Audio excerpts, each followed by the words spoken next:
Hello students, I am Ritika Pathak from Axis Institute and today we are going to study the last topic of the chapter natural resources, that is biogeochemical cycles. So before studying these biogeochemical cycles, we should need to understand what does this means. Biogeochemical term comprises of this. Bio is living, right, and geo is the geothermal sphere of this planet, that is the earth. So including all the chemical constituents that have been recycled in a cyclic way with the help of all the living as well as non-living constituents on earth is forming this biogeochemical cycle. It has been described over here that a biochemical cycle refers to the natural cycles of the earth. Earth, that means geo, alright. So this biogeochemical cycle is that natural cycle जो कि अर्थ पे हो रही है, which is including a chemical substance or matter that moves through living as well as non-living components. So for living components हम लोगों ने पहले ही पढ़ लिया कि हम बायोटिक वर्ड यूज करते हैं और नॉन लिविंग कंपोनेंट्स के लिए हम एबायोटिक वर्ड यूज कर रहे हैं. तो ऐसे केमिकल सब्सटेंसेस जो लिविंग और नॉन लिविंग कंपोनेंट्स, इन दोनों कंपोनेंट्स को अर्थ पे लेकर के मूव कर रहे हैं cyclic way, they form a biogeochemical cycles. और इस साइकिल में ये सारे कंपोनेंट्स आपस में क्या होंगे, इंटरैक्ट होते हैं. ये सारे कंपोनेंट्स आपस में इंटरैक्ट होते हैं, तब जाके एक स्टेबल बायोस्फीयर बनता है. ठीक है, जो भी न्यूट्रिएंट्स हैं, जो भी मिनरल्स हैं, जितने भी केमिकल्स हैं, वो सब रिसाइकिल होते रहते हैं from one living organism to another non living form. और इसी तरह से रिसाइकिल कंटिन्यूअसली चलती रहती है. अभी हम आगे देखेंगे. तो लिखा हुआ है हमें 4 तरह की बायोजियोकेमिकल साइकिल्स पढ़नी है, that is water cycle, nitrogen cycle, carbon cycle and oxygen cycle. So let us discuss water cycle firstly in detail. Water cycle हम लोग बचपन से बहुत बार पढ़ते आए हैं, बस उसका एक रिविजन देखना है. वाटर साइकिल में क्या होता है, वो जो वाटर का मूवमेंट है जो कंटिन्यूअसली अक्रॉस द ग्लोब हो रहा है, जिसमें वाटर जो है वो इवेपोरेट होगा from the ground towards the sky. That is the first process named as evaporation. जब ग्राउंड वाटर से जितना भी रिवर वाटर है वो सारे वाटर टेम्परेचर पे हाई होने की वजह से एटमॉस्फेयर में ऊपर की तरफ ट्रैवल करते हैं, उस प्रोसेस को हम लोग बोलते हैं इवेपोरेशन. इवेपोरेशन हो गया जब वो भाप बन के वेपर बन के ऊपर पहुंच गए, अब वो सारे वेपर जो है वो कंडेंस होंगे और यानी कि ठंडे होंगे, उसी को हम लोग बोलते हैं कंडेंसेशन.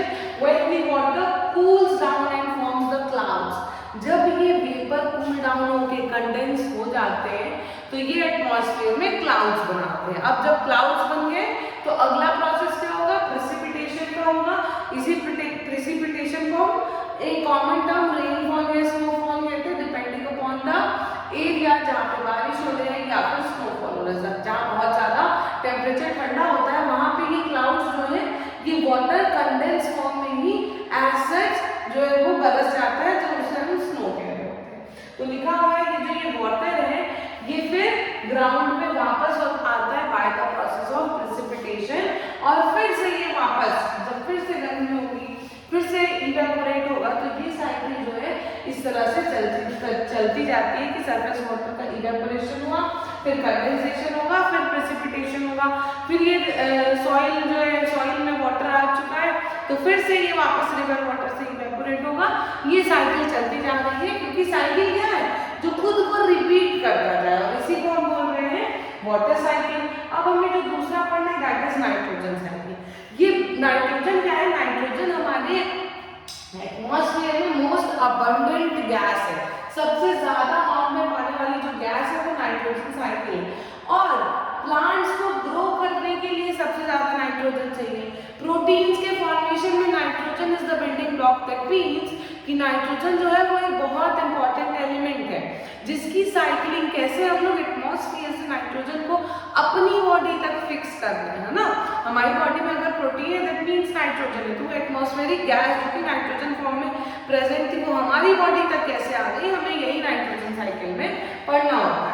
तो लिखा हुआ है नाइट्रोजन साइकिल वो पैसेज है जब नाइट्रोजन जो एटमॉस्फेयर में वो ट्रांसफॉर्म होता है, उसकी शक्ल बदलती है, उसका रूप बदलता है इनटू सिंपल एलिमेंटल फॉर्म से वो सिंपल फॉर्म से लेके कॉम्प्लेक्स मॉलिक्यूल्स बनाता है फिर जब हमारी डेथ हो जाएगी, हम मिट्टी में मिल जाएंगे, तो वापस से तो वो प्रोटीन्स वापस सॉइल में पहुंच गए ना, किसी और प्लांट्स के लिए अवेलेबल होंगे, तो वो कॉम्प्लेक्स फॉर्म से फिर से सिंपल फॉर्म में पहुंच जाएंगे। तो ये साइकिल जो है वो चलती रहेगी। ये साइकिल कैसे चल रही है हमें वही एक्सप्लेन डिटेल में करना है, ठीक है। तो पहली बात तो इम्पोर्टेंस क्या है नाइट्रोजन का, सबसे ज्यादा अबंडेंट गैस है, मैंने अभी बताया आपको, ये मैं कई बार बता चुकी हूँ कि एटमॉस्फेरिक प्रेशर में नाइट्रोजन एटमॉस्फेरिक कंपोनेंट्स में नाइट्रोजन का जो कंट्रीब्यूशन है that is 78% in this atmosphere, ठीक है।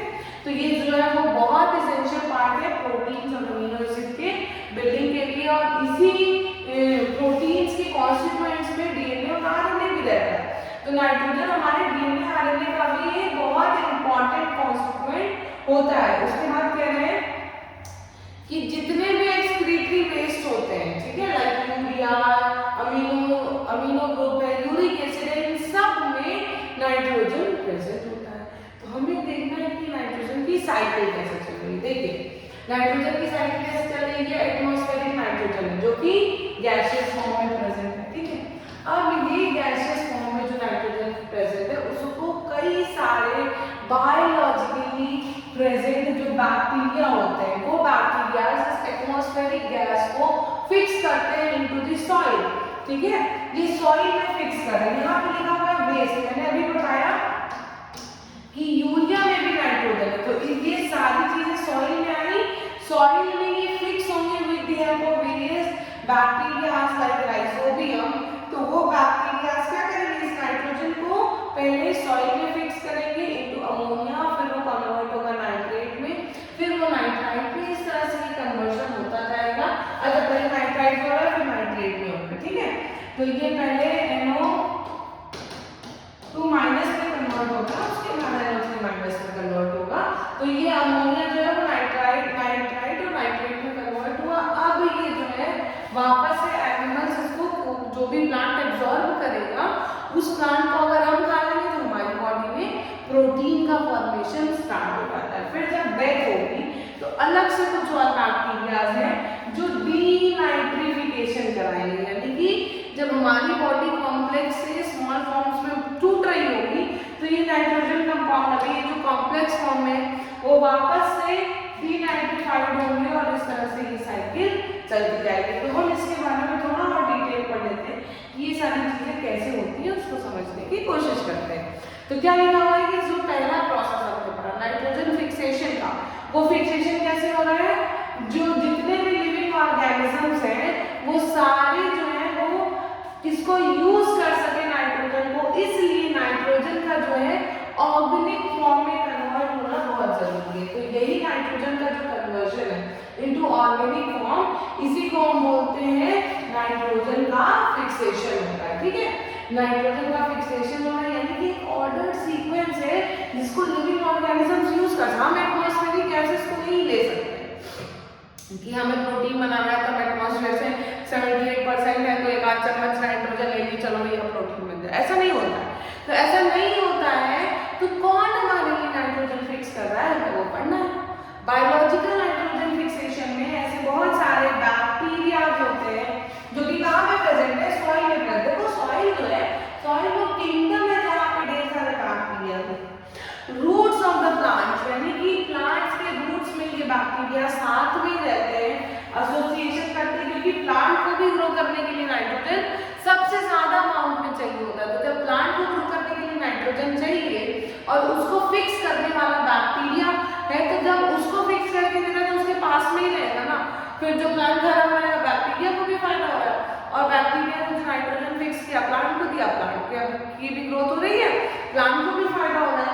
तो इन माइक्रो ऑर्गेनिजम्स को हम बोलते हैं नाइट्रोजन फिक्सिंग माइक्रो ऑर्गेनिजम्स, जो कि नाइट्रोजन को कन्वर्ट करते हैं इनटू नाइट्रेट्स एंड नाइट्राइट्स, ठीक है। फॉर एग्जांपल लिखा हुआ है राइजोबियम है, साइनोबैक्टीरिया है, अरेबिना नॉस्टॉक, ये सब नाइट्रोजन को फिक्स करते हैं, इन्हें हम नाइट्रोजन फिक्सिंग बैक्टीरिया कहते हैं। हम जब नाइट्रोजन को ये फिक्स करने वाले बैक्टीरिया हैं, उसके अलावा नाइट्रोजन कैसे फिक्स हो रहा है, जो थंडरिंग होती है, लाइटनिंग होती है, जब बारिश होती है तो जो बिजली कड़कती है उस टाइम पे टेम्परेचर और प्रेशर अर्थ का बहुत ज्यादा बढ़ जाता है। उसके बढ़ने की वजह से ये जो नाइट्रोजन है ये नाइट्रिक ऑक्साइड्स में कन्वर्ट हो जाते हैं, नाइट्रोजन जो है वो इन ऑक्साइड्स में कन्वर्ट हो जाते हैं और यही ऑक्साइड्स में से जब वाटर से मिलते हैं तो ये नाइट्रिक एसिड बना देते हैं, यानी कि ये कन्वर्जन बिना किसी बैक्टीरिया के हो रहा है, यानी कोई लिविंग बीइंग नहीं इन्वॉल्व है। तो जिसमें लिविंग बीइंग नहीं इन्वॉल्व होता है उसको हम बायोलॉजिकल फिक्सेशन ना करके फिजिकल नाइट्रोजन फिक्सेशन कह रहे होते हैं, ठीक है। और यही नाइट्रिक एसिड जो है वो बारिश के साथ साथ नीचे आ जाता है अलॉन्ग विद रेनफॉल। ये चीज हमने एसिड रेन में भी पढ़ी थी। तो इंडस्ट्रियल नाइट्रोजन फिक्सेशन कैसे हो रहा है? इंडस्ट्रियल नाइट्रोजन फिक्सेशन में जो अमोनिया बन रहा है ना, हम लोग ऐसे फर्टिलाइजर्स बनाते हैं जिससे प्लांट्स की अच्छी ग्रोथ हो, तो हम डायरेक्टली अमोनिया का प्रोडक्शन करें जिसकी वजह से नाइट्रोजन जो है वो फिक्स हो जा रहा है एटमॉस्फेयर में। फिर उसके बाद हम बात करते हैं नाइट्रिफिकेशन की और असिमिलेशन की। तो नाइट्रिफिकेशन क्या है? जो अमोनिया बना था वो अमोनिया कन्वर्ट हो रहा है into nitrates and nitrites by the bacterias. ये बैक्टीरियाज उसको एब्जॉर्बेबल फॉर्म में कन्वर्ट कर रहे हैं और इन्हीं प्रोसेसेस को हम नाइट्रिफिकेशन बोल रहे हैं। और नाइट्रिफिकेशन होने के बाद अब होगा असिमिलेशन। तो ये पहली बात तो नाइट्रिफिकेशन करने वाले बैक्टीरियाज अलग होते हैं, ये बात याद रखना है इसको, जैसे ये नाइट्रोबैक्टर है। और बायोलॉजिकल फिक्सेशन करने वाले बैक्टीरियाज कहते हैं एनाबीना, नॉस्ट्रॉक, राइजोबियम, वो अलग बैक्टीरियाज थे जिन्होंने एटमॉस्फेरिक नाइट्रोजन को अमोनिया में कन्वर्ट किया। अमोनिया को जो इस नाइट्रेट और नाइट्राइट में कन्वर्ट करेगा उसका नाम है नाइट्रोबैक्टर, ठीक है। अब जब नाइट्रोबैक्टर आ गया उसने फिक्स कर दिया तो उसके बाद ये नाइट्रोजन का असिमिलेशन होना जरूरी है इनटू द एनवायरनमेंट। तो ये असिमिलेशन क्या है? यही प्लांट्स और एनिमल्स जब यूज करेंगे नाइट्रोजन को तो इसी को हम बोल रहे हैं कि ये नाइट्रोजन का असिमिलेशन हो रहा है। प्लांट्स जो अमीनो एसिड्स बना देते हैं इस नाइट्रेट और नाइट्राइट से और यही अमीनो एसिड्स बाद में प्रोटीन बनते हैं और हम इन्हीं प्रोटीन्स को खाते हैं। तो हमारे जो है कि हम कहते हैं बिल्डिंग ब्लॉक है। सबसे ज्यादा दाल में प्रोटीन होती है, तो दाल के जो रूट्स होते हैं उसमें ये राइजोबियम, एनाबीना, नॉस्ट्रॉक ये सब प्रेजेंट होते हैं।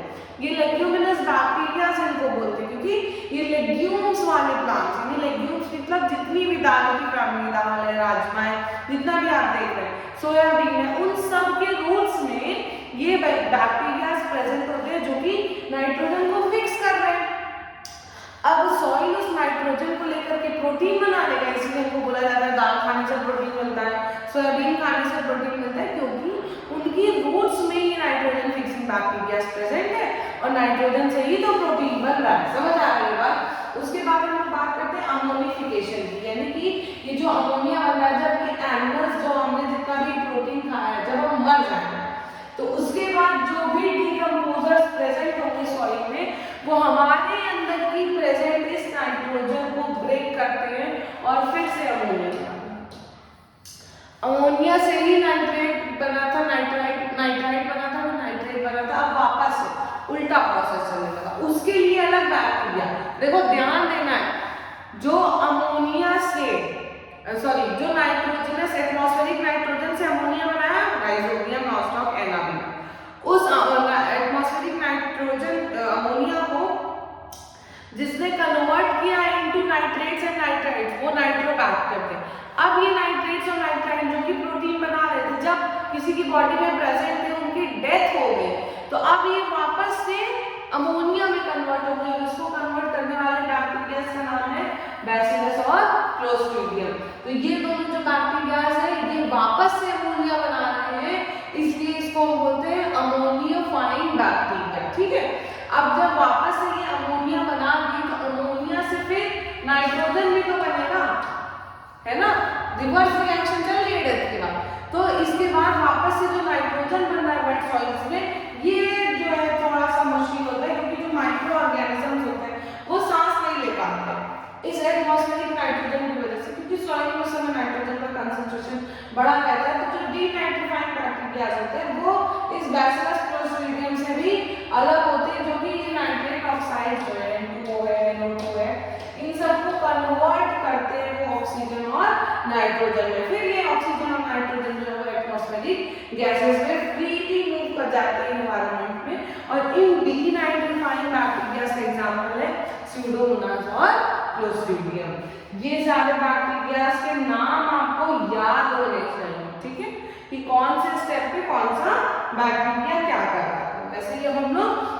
नाइट्रोजन साइकिल समझ लिए तो कार्बन साइकिल भी समझ लेते हैं।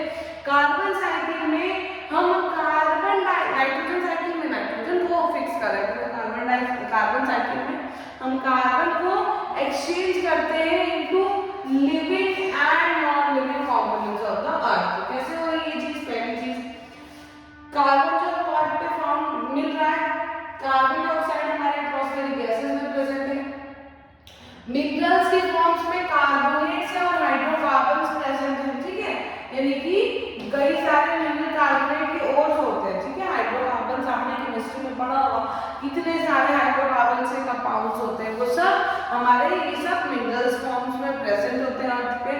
और जो कार्बन है वो हमारे खाने का, डाइट का मेन कॉन्स्टिट्यूएंट है, उसमें प्रोटीन, फैट, विटामिन, कार्बोहाइड्रेट्स, इन सब में कार्बन जो है वो मेन कंपाउंड होता है। तो कार्बन की साइकिल हमें पढ़नी है, जिसकी वजह से हमारी बॉडी में एंडोस्केलेटन कह लो या एक्सोस्केलेटन कह लो, ये सब मिल रहा है मेड ऑफ कार्बन सॉल्ट्स, यानी कि जो हम बोलते हैं कैल्शियम कार्बोनेट से हमारी बोन बनी हुई है। तो कार्बोनेट में तो कार्बन आ रहा है ना, तो कार्बन के ही सॉल्ट्स है जिनसे हमारी बोन बनी हुई है और हमारे मसल्स का फॉर्मेशन हो रहा है। तो वो कार्बन जो है, इसीलिए हम इतना ज्यादा कार्बोहाइड्रेट्स खाते हैं ताकि हमारे बोन्स और मसल्स जो है वो स्ट्रॉन्ग है।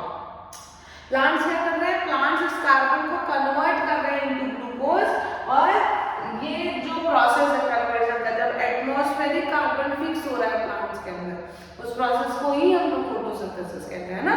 हमने पढ़ा है CO2 + H2 gives us 6H12O6, तो वो एक CO2 का मॉलिक्यूल, जब 6 CO2 के मॉलिक्यूल मिलते हैं तो एक क्या कहते हैं कि ग्लूकोज का मॉलिक्यूल बन रहा है। तो ये कार्बन का फिक्सेशन ही तो हुआ, तो वही सारी चीजें हमें समझनी है। साइकिल के फॉर्म में देख लीजिए क्या लिखा हुआ है कि पहली बात तो हम लोग CO2 का एक्सचेंज कर रहे हैं, फोटोसिंथेसिस हो रहा है तो ये CO2 प्लांट्स में फिक्स हो रहा है, फिर जब हम रेस्पिरेशन कर रहे हैं तो CO2 वापस से एटमॉस्फेयर में चला जा रहा है, फॉसिल फ्यूल से CO2 एटमॉस्फेयर में जा रहा है, वोल्केनोइक अलग तो CO2 जा रहा है, यानी कि CO2 के एमिशन के रीजन 100 है, फिक्सेशन का रीजन फोटोसिंथेसिस है। दूसरा कहाँ फिक्स हो रहा है? दूसरा फिक्स हो रहा है वो फॉसिल फ्यूल्स के फॉर्म में, ये कोल जो है, ऑयल है, ये सब के सब जो है, ये कोल, ऑयल, गैसेस, ये सब कार्बन कंटेनिंग ओर्स है, मिनरल ओर्स है जहाँ पे कार्बन फिक्स है, लेकिन ये सालों से फिक्स है। इसका मतलब ये नहीं कि अभी तुम CO2 ज्यादा प्रोड्यूस किए तो ये तुरंत और बन जाएगा, ऐसा नहीं होगा। फिर ये लाइमस्टोन है, यानी कि कैल्शियम कार्बोनेट है, ये इसके फॉर्म में भी क्या कहते हैं, ये फिक्स है कार्बन। और हमारे यहाँ पे जो मोलस्कन्स होते हैं, आपने देखा होगा जिससे शंख बचता है ना, तो उसकी जो शेल है उसमें भी ये कैल्शियम कार्बोनेट प्रेजेंट होता है, जिसकी वजह से ये कार्बन का फिक्सेशन हो रहा होता है। तो इसका फिक्सेशन तो बहुत मिनिमल होता है, मैक्सिमम फिक्सेशन जो है वो प्लांट्स कर रहे होते हैं by the process of photosynthesis. उसके बाद हम लोग बात कर रहे थे कि कार्बन रिलीज कैसे कैसे होता है एटमॉस्फेयर में, जब फिक्स हो रहा है फोटोसिंथेसिस से तो सबसे पहले रिलीज होता है जब हम रेस्पिरेशन करते हैं। ये रेस्पिरेशन हमने लाइफ प्रोसेस में पढ़ रखा है, break down of glucose to give us energy. जब ग्लूकोज का ब्रेक डाउन होता है हमें एनर्जी देने के लिए, तो उस प्रोसेस को हम बोलते हैं रेस्पिरेशन। एनर्जी कितनी मिलेगी? 38 ATP मिलेगी, उसके साथ साथ वाटर और CO2 भी प्रोड्यूस हो रहा था, वही CO2 हम एक्सेल आउट कर देते हैं। तो एटमॉस्फेयर में ये CO2 जाके पहुंच गया ना, तो ये हमें जो एनर्जी मिलती है और CO2 मिल रहा है, तो एटमॉस्फेयर में ये CO2 जो हम एक्सेल आउट कर रहे हैं कहाँ से बना? इस रेस्पिरेशन के प्रोसेस से बना। उसके बाद बात करते हैं कंबशन की। जब हम फ्यूल चलाते हैं, फोटो में देख सकते हो, तो इस तरह से धुआं होता है। जब भी हम कुकिंग कर रहे हैं, इंडस्ट्रियल है, कुछ भी जलने वाला चीज हो रहा है, गाड़ी चला रहे हैं, हर टाइम के लिए CO2 प्रोड्यूस हो रहा है, ठीक है। फ्यूल्स का कंबशन हो रहा है ना, तो कंबशन में CO2 का प्रोडक्शन होता है, ये CO2 एटमॉस्फेयर में फिर से चला गया। अब हम लोग एक और CO2 के बहुत इंपॉर्टेंट फंक्शन को देख लेते हैं। हम कार्बन डाइऑक्साइड को का यूज करते हैं कुछ प्लांट्स को जल्दी ग्रो कराने के लिए। इस इफेक्ट को हम लोग बोलते हैं ग्रीन हाउस इफेक्ट, यानी कि CO2 की वजह से ये टेम्परेचर जो है वो गर्म हो जाता है, टमाटर वगैरह जल्दी पक जाते हैं। क्या लिखा हुआ है? एक हाउस लाइक स्ट्रक्चर होता है जो ट्रांसपेरेंट ग्लास का बना होता है, जिसके अंदर प्लांट्स होते हैं और उनको सब कुछ दिया जाता है उनकी ग्रोथ के लिए, अप्रोप्रिएट सारी चीजें दी जाती है,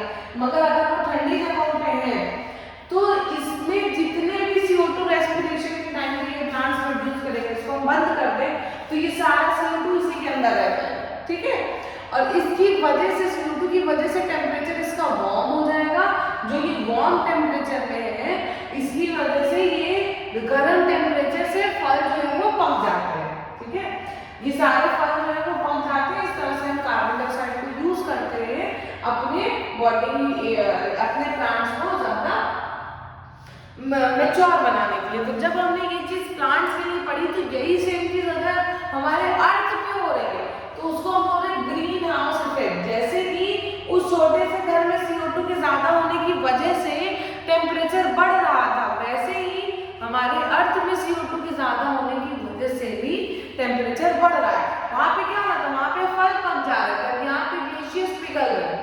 ठीक है, तो इसी को हम बोलते हैं ग्रीन हाउस इफेक्ट। देखो क्या लिखा हुआ है कि ऐसी बहुत सारी गैसेस होती हैं जो अर्थ पर प्रेजेंट होती हैं, जो कि प्रिवेंट कर रही है हीट को कि वो सारा का सारा हीट बाहर जो है वो निकल रहा है। याद करो, हमने पढ़ा भी था एटमॉस्फेयर में कि अगर अर्थ पे एटमॉस्फेयर नहीं होता तो हमारा टेम्परेचर रात में इतना 196 डिग्री सेल्सियस हो जाता और सुबह में 110 डिग्री सेल्सियस होता। यानी कि दिन में सारा धूप हम एब्जॉर्ब कर लेते हैं और रात में सारी धूप को हम लूज कर देते, सारी हीट को हम लूज कर दिए होते हैं। तो एटमॉस्फेयर होने की वजह से ये जो हीट है वो हमारे अर्थ पे ही ट्रैप रहती है, मगर इस एटमॉस्फेयर का कॉन्स्टिट्यूएंट जो कंपोनेंट है वो हम डिस्टर्ब कर रहे हैं ज्यादा एमिशन करके CO2 का। तो जब CO2 का ज्यादा एमिशन होगा तो ये हीट भी ज्यादा ट्रैप हो रही है। तो जब ये हीट ज्यादा ट्रैप हो रही है तो टेम्परेचर अर्थ का बढ़ जाएगा। टेम्परेचर बढ़ने की वजह से क्या होगा, ग्लेशियर्स पिघलने लगे। और यही इसी टर्म को हम बोल रहे हैं ग्रीन हाउस इफेक्ट।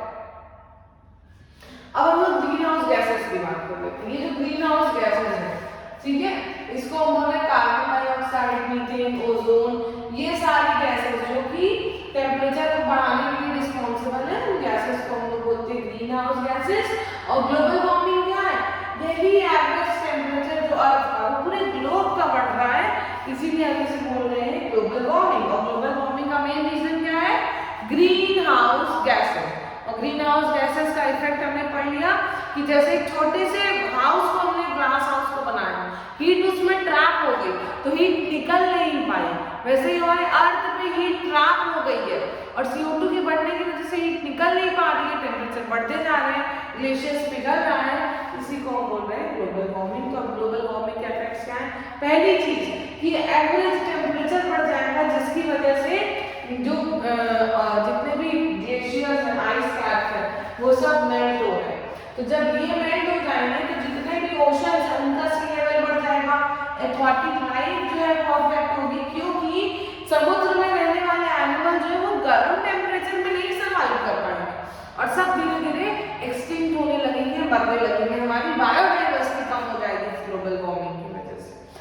फिर लिखा हुआ है जो वेदर कंडीशन है वो बहुत ज्यादा या तो गर्म हो जाएगी या बहुत ज्यादा ठंडी हो जाएगी। एक स्टेबल एवरेज टेम्परेचर अर्थ का नहीं रहेगा। हम बहुत जगह ऐसा देखेंगे कि बहुत बारिश हो रही है और बहुत जगह ऐसा देखेंगे कि एकदम सूखा पड़ा हुआ है। जब ठंडी आएगी तो ठंडी बहुत थोड़े सीजन कम टाइम के लिए आएगी, क्योंकि ग्लोबल वार्मिंग बढ़ रहा है। जो लैंड्स होंगे वहां पे इतना टेम्परेचर हाई कि अब कोई एग्रीकल्चर ही पॉसिबल नहीं होगा, तो वो लैंड्स क्या हो जाएंगे, इनफर्टाइल हो जाएंगे, क्योंकि ऐसी वेदर कंडीशंस है कि खाने की ही प्रेजेंस में पूरी की पूरी फूड अवेलेबिलिटी जो है वो कम रहेगी, क्योंकि इनफर्टिलिटी बढ़ती जाएगी इस टेम्परेचर के साथ होने की वजह से। ठीक है, उसके बाद में बात करते हैं कि एनिमल्स का क्या इफेक्ट होगा। देखो एनिमल्स को तो नहीं पता ना कि पूरे अर्थ की ग्लोबल वार्मिंग ह्यूमन एक्टिविटीज से बढ़ रही है, तो वो क्या करते हैं, वो माइग्रेशन करते हैं, एक जगह से दूसरी जगह जाते हैं, या फिर अपने ठंडी वाले टेम्परेचर से बचने के लिए वो हाइबरनेट कर जाते हैं कि जब ठंडी खत्म होगी तो हम आएंगे। भैया ठंडी नहीं खत्म हो रही है, ऐसा तुमने कर दिया, इतना ज्यादा एटमॉस्फेरिक फ्लक्चुएशन हो रहा है कि ये ठंडी बढ़ती जा रही है, तो आदमी जो सोने गया वो सोता रह जाएगा, मर जाएगा। ग्लोबल वार्मिंग क्या कर रहा है, इसकी वजह से एक्सटिंक्शन हो जाएगा। माइग्रेशन की वो कि यहाँ गर्मी, चलो उड़ के कहीं और चलते, शायद वहां जिस देश में हम 100 साल पहले जाते थे वहां पे ठंडी होती थी उस समय, अब वहां पे भी गर्मी है, तो वो सारे एनिमल्स जो गर्मी में नहीं सर्वाइव कर पाएंगे हैं वो सब धीरे धीरे एक्सटिंक्ट होने लगेंगे, क्योंकि चेंज हो रहा है इन्वायरमेंटल कंडीशन और वो अडेप्ट नहीं कर पा रहे हैं। उसके बाद लिखा हुआ है जो दूसरा रीजन है वो है flooding of islands and coastal areas, यानी कि ये सब डूब जाएंगे जो भी आसपास के समुद्र के एरियाज है, क्योंकि आइस कैप्स पिघल रहे हैं, मैंने बोला सी लेवल्स बढ़ रहे हैं, और जैसे जैसे ये सब सारी चीजें होंगी ऑब्वियसली बहुत सारी डिजीजेस इंक्रीज होती जाएंगी। हमारे टेम्परेचर बढ़ने की वजह से हार्ट, रेस्पिरेशन, आइज, इन सब में बहुत सारा ग्लोबल वार्मिंग की वजह से कैंसर्स डेवलप हो रहे हैं, इनका रेट जो है वो इंक्रीज और डिक्रीज कर रहा होता है। और भी क्या रीजन है, देखो कॉलरा, मलेरिया, डेंगू, ये सारे डिजीजेस पहले नहीं थे, ये सब अभी स्प्रेड होना बहुत ज्यादा तेजी से शुरू हुई है। अब हम बात करते हैं ऑक्सीजन साइकिल की।